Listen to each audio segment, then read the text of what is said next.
Damos la bienvenida en el estudio de los desayunos de 24 horas a Paco Moncayo, ex jefe del Comando Conjunto de las Fuerzas Armadas y ahora también parte de un equipo asesor del presidente Lenín Moreno en temas de seguridad. Paco, muy buenos días y bienvenido a nuestro programa. Buenos días, Janet. Qué gusto estar con usted y con la audiencia. Bueno, nos faltan 3 y los queremos de vuelta ya. ¿Cómo estamos haciendo? ¿Cómo ve usted esta estrategia, operaciones, diálogo con el vecino país que está llevando adelante el gobierno nacional? Bueno, me parece que las cosas que se han hecho están en el camino correcto. Esto es más o menos parecido a lo de la economía. Estamos cosechando un manejo mal realizado de la seguridad durante muchos años y hoy el presidente veo que está dando los pasos correctos. El presidente ha convocado a la comunidad internacional, por ejemplo, para que apoyen al Ecuador en estas circunstancias. Janet, estos son delitos transnacionales, no se limitan a unas fronteras. Estos delitos se atacan, se atienden desde varias esferas. Hay convenciones sobre el crimen organizado, sobre el terrorismo en las Naciones Unidas, hay convenciones en la propia OEA, estamos hablando de las amenazas de las amenazas complejas, de las guerras irrestrictas, de las guerras ambiguas, una década. Entonces, las cosas hay que hacerlas pensando y tratando de entender cuál es la amenaza. No hemos estado acostumbrados a lidiar con este tipo de amenazas y estamos sorprendidos. La sociedad en su conjunto está reaccionando conforme quiere esa amenaza. Por ejemplo, el secuestro de los 3 periodistas, que como hemos dicho tantas veces, no es el secuestro de 3 personas, de 3 profesionales de los medios, es el secuestro de nuestro derecho a estar informados. El ver encadenados a ellos es ver encadenada a la prensa, es ver encadenado uno de los elementos fundamentales de la relación social, que es el poder comunicarnos. Entonces, me parece que se están haciendo bien las cosas, se han golpeado bien las puertas correspondientes, pero estos problemas no tienen soluciones fáciles. Así es. Entonces, vamos por ahí. Tenemos 3 periodistas secuestrados. Tenemos un grupo delincuencial, porque no es un grupo guerrillero, no representan a ningún, digamos, grupo de narcotráfico tampoco, sino son delincuentes comunes de la última calaña que se pueda uno medir en la cabeza, allí están. Entonces, están haciendo una serie de pedidos a cambio de los periodistas. ¿Qué debe hacer el gobierno? A ver, en primer lugar hay que decirlo, usted lo plantea muy bien. Estos son delincuentes sin Dios y sin ley. Con ellos no hay una relación posible institucional, pero esto no quiere decir que no se negocie. Para cualquier Estado, la vida de las personas es lo esencial, es lo primordial. Hay que proteger a estos 3 hermanos nuestros que están en esta situación de calamidad. No podemos decir con el delincuente no se negocia. Se ha negociado en todo el mundo, Janet, se ha negociado, pero de manera tal que se pueda obtener los resultados sin cancelar las opciones que tiene un país para defenderse. De manera que no satanicemos del que se tenga que negociar, cómo se lo haga a través de expertos. Hay gente que lo ha hecho antes, que ha logrado buenos resultados en el Ecuador, en Colombia, en el mundo. Entonces, no satanicemos el que no debamos negociar en el sentido correcto a la palabra cuando hay que salvar 3 vidas. Pero eso quiere decir que el gobierno podría ceder ante las peticiones de estos delincuentes, o existe alguna manera de negociar, salvar la vida de nuestros colegas periodistas, pero tampoco sacrificar la soberanía nacional, porque lo que están pidiendo también es una cosa absurda. Puede, usted entenderá, estarse planteando máximos, porque ninguna negociación comienza con las mínimas aspiraciones. Hay que permitir que la negociación se produzca. Ahora, no necesariamente tiene que negociar el Estado. Puede negociar, por ejemplo, una ONG a través de expertos. La familia a través de expertos, siempre bajo el control del Estado. Así se ha producido en otras ocasiones. Hay que salvar a esas 3 personas, el presidente lo ha dicho y muy bien. Tenemos que traerlos de vuelta y traerlos sanos. Ahora, no nos confundamos. Mire, Janet, en este tipo de conflictos lo más esencial, y ellos lo saben muy bien, son las operaciones de inteligencia y las operaciones psicológicas. Cuando usted ve esas publicaciones en las redes, ¿qué causan? Desconcierto. Ellos están obteniendo sus objetivos. No hay que caer en el juego de ellos, hay que tomar la iniciativa, retomar la iniciativa. Tenemos que traerlos sanos, no tenemos que negociar en los aspectos esenciales de nuestra soberanía. Tenemos que entender el momento que vive Colombia. Colombia está en un proceso electoral. Estas cosas entran en juego cuando hay dos bandos clarísimos en Colombia, uno que apoya la paz, un partido que está en contra de negociar con las FARC. Es un cuadro muy complejo, por eso es indispensable un muy buen sistema de inteligencia en nivel político, estratégico, porque la inteligencia operacional y táctica van a funcionar bien, hay más entrenamiento en eso. Hay que llevar las cosas con tranquilidad.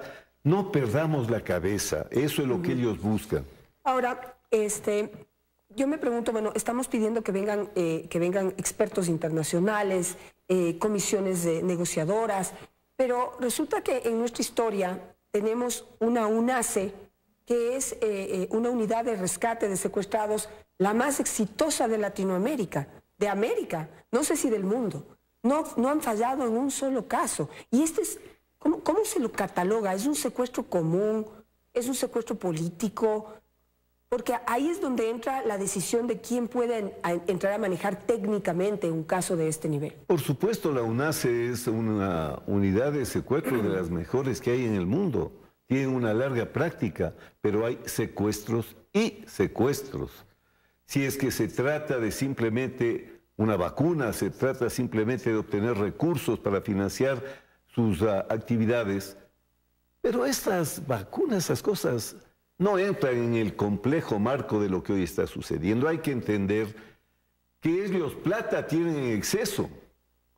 Por dinero no les falta. Ellos pueden contratar los mejores expertos en operaciones de inteligencia y los tienen. Pueden contratar los mejores expertos en logística y los tienen. Ellos tienen recursos suficientes para poder ser una amenaza importante al Estado. Oigo por ahí y siempre hablan las personas que esta es una guerra asimétrica. Asimétrico es cuando una potencia se enfrenta a un país pequeño. Aquí no hay asimetría. El crimen organizado es tan potente que maneja cifras superiores a los productos internos brutos de varios países sumados. Entonces, entender la amenaza no es que la UNACE, que podía negociar cuántas veces sea secuestros para obtener recursos, esté preparada. Puede ser que lo esté, pero hay que tomarse todas las medidas para que la negociación se realice, salvar esas vidas, no hipotecar los aspectos fundamentales de nuestra soberanía. Por eso es un tema complejo. Entonces vamos entendiéndolo mucho más profundamente y mejor. Usted dice, ellos tienen todo el dinero del mundo, no es por dinero. Quisiera saber entonces por qué es y con quién estamos hablando entonces, porque ¿estamos negociando con Guacho o estamos negociando con el cartel al que pertenece Guacho? Vea, esta es la pregunta esencial. Si no entendemos la amenaza, nos preparamos para combatir peleas que ya no existen.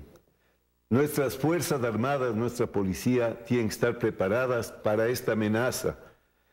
He escrito 3 libros, casi uno por cada 2 años, y en todos ellos están muy bien analizados estos aspectos. No es que ahora nos sorprendamos, ya le digo, 2012 publiqué un libro que se llamaba Poder y Seguridad, donde está especificado este tipo de amenazas. Entonces tenemos que estar preparados para enfrentar estas amenazas. ¿Pero es el narcotráfico? No, mire, es el crimen organizado. Es el crimen organizado. El narcotráfico es el corazón, a mi juicio, porque provee los recursos, 400.000 millones de dólares al año. Pero junto al narcotráfico está el tráfico de personas, está la trata de personas, está el tráfico de órganos, el indispensable lavado de dinero. Eso es el crimen organizado, un monstruo con muchas cabezas difícil de entender. Mire, cuando los estados comienzan a comprender lo que está pasando, ellos ya se reinventan, utilizan tácticas, técnicas, procesos administrativos con una flexibilidad enorme que los estados no pueden seguir el ritmo de ellos. Es una amenaza compleja. No hay que pensar que estamos con un señor guacho, estamos hablando de una amenaza mayor. Ahora, ¿qué necesitan ellos? Necesitan poder comerciar la droga por las rutas mejores y que no les molesten. Entonces, mientras en el Ecuador les hubiesen dejado que sigan utilizando las rutas, que son dos además, ¿no? Dos orientaciones, hacia el Pacífico, pero también hacia el Brasil. Cuando hablamos, por ejemplo, de sucumbíos, porque hoy el Brasil es un consumidor fuerte de drogas ilícitas. Si es que usted les deja, les regala el territorio, ellos van a estar felices. Y eso era lo que sucedía es lo en el gobierno evidente, anterior. es que no hay otra explicación. No puede ser que ahora de pronto asoman a darnos la guerra a los ecuatorianos. Claro, eso es importante porque no puede ser posible que de un día para otro cambie el gobierno y resulta que el narcotráfico florece en la frontera. La delincuencia organizada resulta que una capacidad de organización pero velocísima. No, ya estaban ahí. Claro, hace, ¿qué? 4 o 5 años en Bolivia, en una reunión sobre estos temas, yo presenté la situación de la frontera norte y de la relación entre Ecuador y Colombia. Tengo todavía la presentación en PowerPoint. Ahí está todo lo que estaba sucediendo. Eso sabía todo el mundo. Todo el mundo, inclusive en las políticas de seguridad que hubo en el gobierno del presidente Correa, que además no eran políticas siquiera de gobierno, porque hubo 3 políticas en un gobierno. Imagínese usted, ahí sí está detallada la amenaza. Yo no sé por qué nos hemos dejado sorprender. Hoy tenemos que actuar, Janet, en este tema con la mayor seriedad, prudencia. Esto es más grave que cuando estábamos en conflicto con el Perú. Así es. Mire, cuando era esa guerra tan clara, tan transparente, donde el amigo y el enemigo se reconocen, donde se juega con reglas entendibles, todos estuvimos juntos. Hoy, frente a esta amenaza terrible, tenemos que estar más juntos que nunca, evitar utilizar este tema en la politiquería, en los discursos encendidos y floridos. Esto no se resuelve en sesiones de asambleas, esto no se resuelve en los medios, esto se resuelve con procesos cautos, lentos, difíciles, en los que cualquier pequeño error, cualquier imprudencia puede dar un resultado negativo. Por eso se necesitan unos negociadores sensatos y que sepan de esta materia. Ya tenemos definido el perfil de esos negociadores, quiénes son, dónde están, cuándo llegan. Eso será lo último que necesitemos saber siquiera, porque a lo mejor nunca sepamos quiénes negociaron, pero veamos con alegría, con euforia, con felicidad, regresar a nuestros hermanos ecuatorianos. Ahora, ¿qué tan importante es, digamos, ver el problema macro? Que es que esa frontera estuvo abandonada, al igual que la frontera en Sucumbíos, durante años. No solamente que no había presencia militar y policial con la fuerza que se necesitaba, no solo que había una permisividad a estos grupos delincuenciales, guerrilleros, narcotraficantes, secuestradores, sino que se desmanteló a las Fuerzas Armadas. ¿Cómo encuentra usted en este momento las Fuerzas Armadas? Me decía alguien, y no sé si usted me puede ratificar, que para poder combatir en selva, porque esta gente está actuando en selva, necesitan los helicópteros. Y resulta que teníamos los DRUF que se cayeron. Y no tenemos otra flota, o si tenemos, vamos a comprar. O sea, ¿cómo ve usted esa parte para poder actuar efectivamente? Mire, lo más grave no es siquiera lo que usted está planteando. Lo más grave es que se desmontó el sistema de seguridad, porque el sistema de seguridad pasó a ser el enemigo del socialismo del siglo XXI, porque según ellos el sistema de seguridad era impuesto por el imperio yanqui y los militares éramos sirvientes de los intereses norteamericanos y el sistema de inteligencia daba parte a la embajada y puras mentiras. Yo comandé todo en las Fuerzas Armadas. Nunca fuimos a pedir permiso para nada a la embajada ni a ningún militar norteamericano, pero sobre esta leyenda negra de la seguridad desmontaron un sistema que funcionaba muy bien. Mire usted, pasamos un conflicto internacional de manera impecable, funcionó el sistema, cómo condujo el presidente el conflicto, cómo el comando conjunto. Hemos pasado varios conflictos internos sin derramamientos de sangre. Ese sistema lo desmontaron y no han podido hasta ahora montar un mejor sistema. Y por supuesto, si las Fuerzas Armadas eran las enemigas del socialismo del siglo XXI, usted no iba a esperar que pongan ministros que quieran trabajar para que mejoren las Fuerzas Armadas. Hemos tenido personas que se han demostrado públicamente como antimilitaristas. Bueno, pero esto no ha tenido éxito, felizmente. En la receta, el primer punto es cooptar a las Fuerzas Armadas. Las Fuerzas Armadas ecuatorianas no están gritando socialismo, patria o muerte. Nunca pudieron llevarlas a ser un brazo armado del partido de gobierno. Tenemos Fuerzas Armadas profesionales. Fusiles se compran, chalecos antibalas se compran, sensores nocturnos se compran, pero si hubiésemos perdido la institucionalidad, entonces la situación habría sido grave. Tenemos una muy buena policía. Tenemos felizmente la base institucional que se requiere. Tenemos que ahora entregarle los recursos. Felizmente no son enormemente caros este tipo de recursos. Aquí lo que mejor funciona es una buena doctrina para combatir este tipo de amenaza, un buen entrenamiento, equipamientos adecuados, y esto no es difícil de adoptar. ¿Qué tan difícil es retomar el control de una frontera tan pequeña? Digamos, no sé si es que estoy ahí pecando digamos, de subestimar esto, ¿no? Pero tenemos una frontera pequeña. Estamos hablando en este momento de una provincia y de que debemos preocuparnos de la otra también, la que es fronteriza, Sucumbíos. Pero, ¿qué tan difícil es retomar el control de esta frontera? Son 600 kilómetros, más o menos, de frontera y de selva. Para controlar sectores tan amplios se requiere de muchos recursos. Felizmente, hoy tenemos recursos tecnológicos que facilitan el control, la vigilancia, que antes tenía que ser solo con recursos humanos. Sin embargo, yo recuerdo que hace mucho tiempo se calculaba que por cada guerrillero se necesitaba por lo menos 10 de las fuerzas legales para que haya cómo controlarlos. Es un control difícil, no fácil. Pero no es solo el control del territorio, es el control de la población. Cuando usted abandona, el Estado abandona un espacio territorial, alguien ocupa ese espacio. Y cuando ocupa el narcotráfico, comienzan a ser los que realmente atienden los requerimientos de la sociedad. La sociedad, acuérdese usted, cómo era atendida por Pablo Escobar. Las necesidades fundamentales, entonces se vuelven personas que están ocupando el espacio que debió ocupar el Estado. El abandono del Estado es uno de los principales factores de peligro para que estos grupos sigan actuando. Por supuesto, y el tema no es militar y policial. Todo el Estado tiene que hacer presencia en la frontera, todo el Estado.